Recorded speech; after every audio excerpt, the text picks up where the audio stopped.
morning, everyone. So really happy to be here. Thank you to Amy and to all of her board and everyone for putting this together. It's my first time, and so I'm excited to speak and share a little bit of our story and what we're up to at Nia.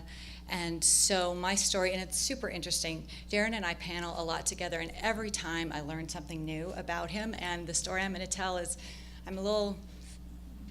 you're going to listen. Okay, so how I'm going to start is that, people, how did you get into this? Why are you doing this? What was your epiphany? And most people have something in their life that happened. And for me, it was being that white girl starting school in Oakland at 5. And I went in reading.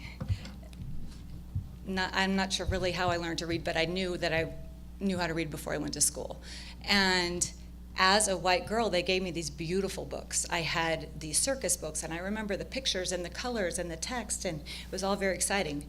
The black boys next to me had those Dick and Jane books. Are any of you old enough to have had a Dick and Jane book? Boring, no pictures, like 3 words on a page. And they were constantly getting in trouble. One, they weren't learning to read, but they were also getting expelled, getting kicked out of the classroom. And I'm like, well, why weren't they getting the beautiful books? And, whatever it was. I have been thinking about those issues of equity forever. It's just been something that kind of fuels what I do. So I became a classroom teacher. At the same time, my dad was starting a business out of our garage, as one does in California.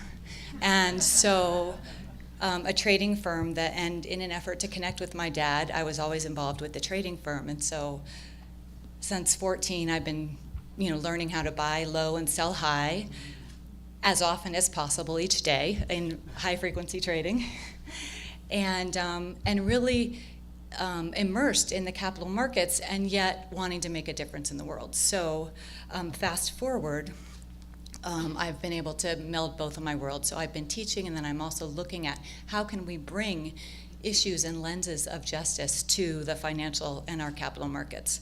And so I've done that through Nia Global Solutions.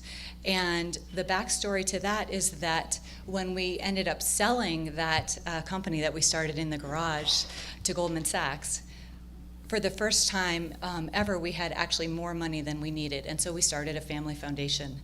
And I was in charge investing that foundation.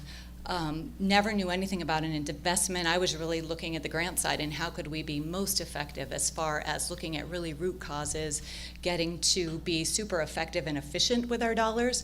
But I was really thinking about the granting side. So would that mean that we were going to be doing our granting abroad, because you might be able to build more schools per dollar than you could maybe in our hometown of Oakland. So looking at issues of equity, but also efficiencies.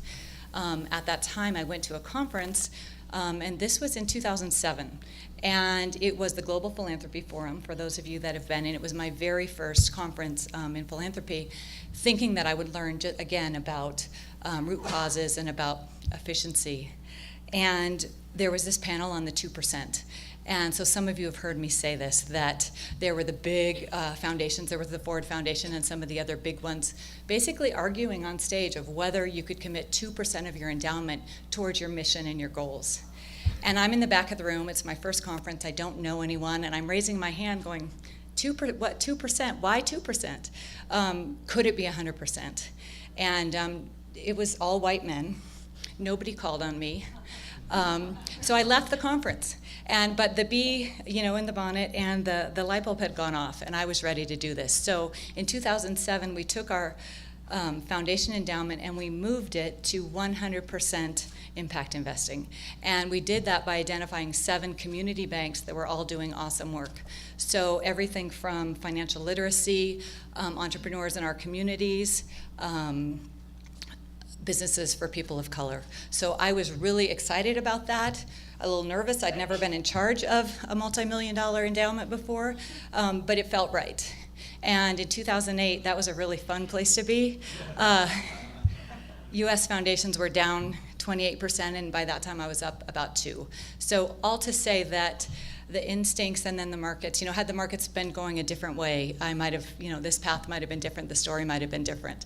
But since 2007, I've just been trying to increase my own impact and that of others. And for me, and you'll hear more about this throughout the day, that really means changing the face of finance. So how can we really look at who's getting the money, where's the money going? Is it going to local communities? Is it going to the places that we really need to solve our largest problems? So I've done that with a publicly traded portfolio that's Nia Global Solutions, and I'll tell you more about it later, but 6 solution themes and then a gender lens woven throughout. And why is that important? As Darren kind of alluded to, there's some really big numbers out there. Our companies, when they're early stage in private equity, 96% of those dollars in venture capital go to men. Fewer than 4% of those dollars go to women, and less than 1% of that money goes to people of color. So by the time these companies grow and get to be publicly traded, we're looking at a largely white male-led investment universe. All yesterday we saw all these problems, and to solve all of these problems, we're going to need more people at the table. We're going to need a lot more people with more innovation and just different backgrounds and different ideas and different ways of working together. So that's part of the goal with Nia Global Solutions, is to invest in diverse teams. So I've said a lot, and I will sit down and we'll have another conversation. Mark's next.